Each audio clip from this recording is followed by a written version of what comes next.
Assalamualaikum. Hai semua, kembali lagi di channel aku, Nia Nopralena.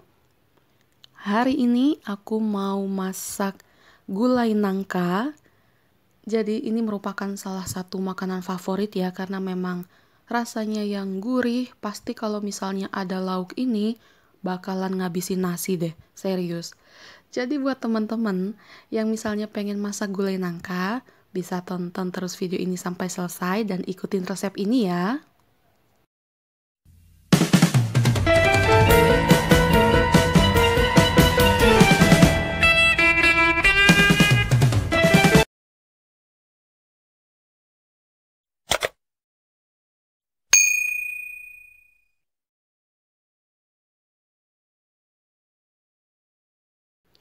Ini dia untuk bahan-bahannya. Yang pertama, yaitu 500 gram nangka muda yang sebelumnya sudah saya rebus terlebih dahulu di air mendidih. Fungsinya untuk ngebuang getahnya ya. Lalu ada 1700 ml santan, ini nggak encer dan nggak kental, jadi sedang-sedang aja.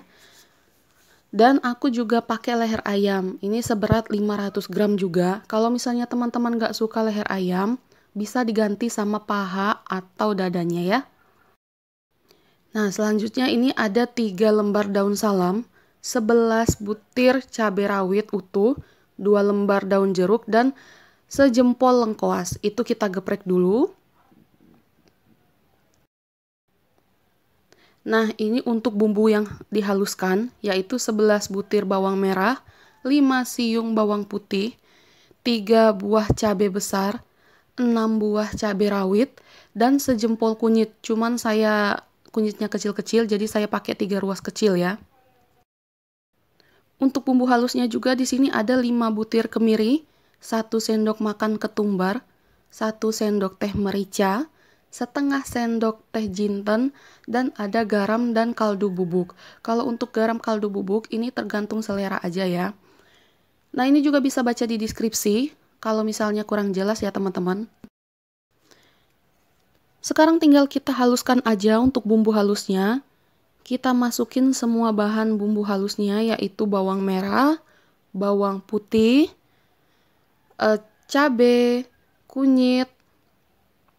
Kalau untuk masalah cabenya itu bisa dikurangin atau ditambahin, karena selera teman-teman kan ada yang suka pedas, ada yang nggak terlalu pedas. Cuman kalau yang saya bikin ini sedang, jadi nggak pedas dan nggak apa ya, pedasnya itu nggak terlalu nyengat banget gitu loh.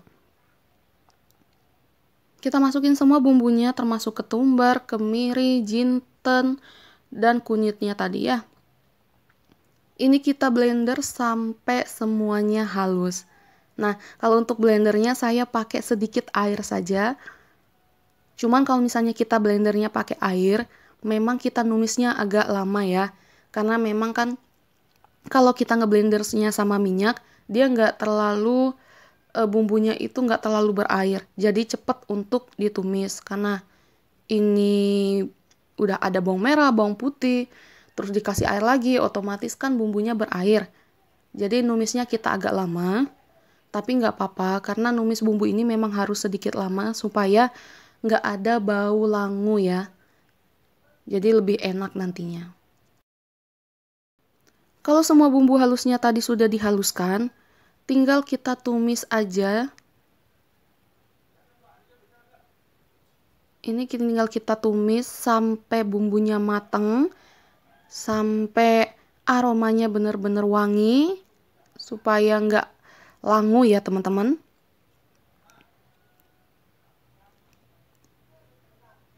Lalu kita masukin juga bumbu utuhnya tadi, yaitu daun salam, lengkoas, daun jeruk, dan cabai rawit utuh ya. Ini kita tumis sampai benar-benar wangi.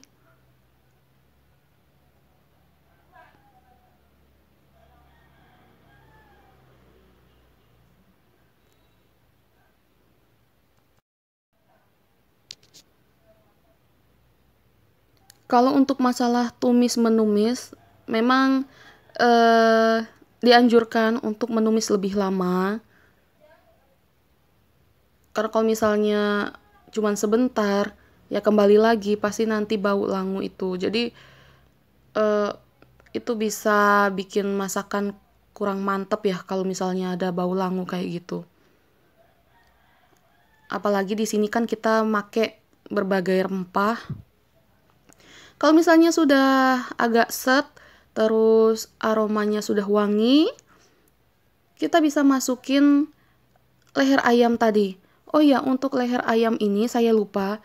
Sebelumnya juga udah saya rebus di air mendidih sebentar untuk ngebuang kotorannya atau lemaknya ya. Jadi ini bukan yang masih yang seger mentah itu enggak. Ini udah saya rebus sebentar juga. Terus kita tinggal masukin aja santannya tadi. Di sini saya pakai 1700 ml santan. Untuk kekentalannya sedang aja, nggak terlalu kental dan nggak terlalu encer. Jadi ini tinggal kita aduk, tinggal kita tunggu sampai leher ayamnya ini sedikit empuk. Kalau misalnya dia udah setengah empuk kayak gitu, baru bisa kita masukin nangka mudanya. Kembali lagi ya teman-teman, kalau misalnya teman-teman nggak suka pakai leher ayam, di sini bisa dipakai kan dada atau paha ayamnya. Nah ini udah mendidih, leher ayamnya juga tadi udah setengah empuk, kita sudah bisa masukin nangka mudanya. Ini udah juga sama. Sebelumnya nangka mudanya udah saya rebus sebentar di air mendidih untuk ngebuang getahnya.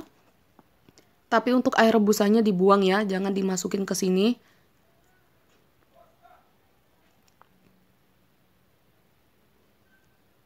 Sekarang tinggal kita tunggu sampai benar-benar nangkanya mateng, lehernya mateng. Dan nanti bakal mengeluarkan sedikit minyak gitu ya, berwarna merah kayak gitu. Nah ini saya masukin garam dan kaldu bubuknya. Kalau untuk garam dan kaldu bubuk, jadi di sini tergantung selera aja. Kalau ada yang suka lebih asin bisa tambahkan garam, dan di sini juga bisa kaldu bubuknya bisa di skip. Kalau misalnya nggak pakai kaldu bubuk, bisa pakai kaldu jamur atau pakai gula. Ini nangka muda dan lehernya udah mateng. Di sini juga kita lihat udah ada minyak di pinggirannya itu. Jadi ini udah bisa kita angkat ya teman-teman. Ini dia nangka yang dimasak tadi. Oh ya, yang punya aku sebenarnya aku masak lagi sebentar karena aku pengen dapetin tekstur yang lebih lembut lagi. Kalau yang tadi kan masih agak sedikit kenyal tapi memang udah mateng. Tapi tergantung selera lagi, sukanya yang lembut atau yang masih kenyal. Yang penting mateng dulu ya. Nah, buat teman-teman yang suka sama video ini, jangan lupa untuk like, share, dan komen. Yang pastinya jangan lupa untuk subscribe channel ini supaya aku lebih semangat bikin video lagi. Terima kasih banyak. Assalamualaikum warahmatullahi wabarakatuh.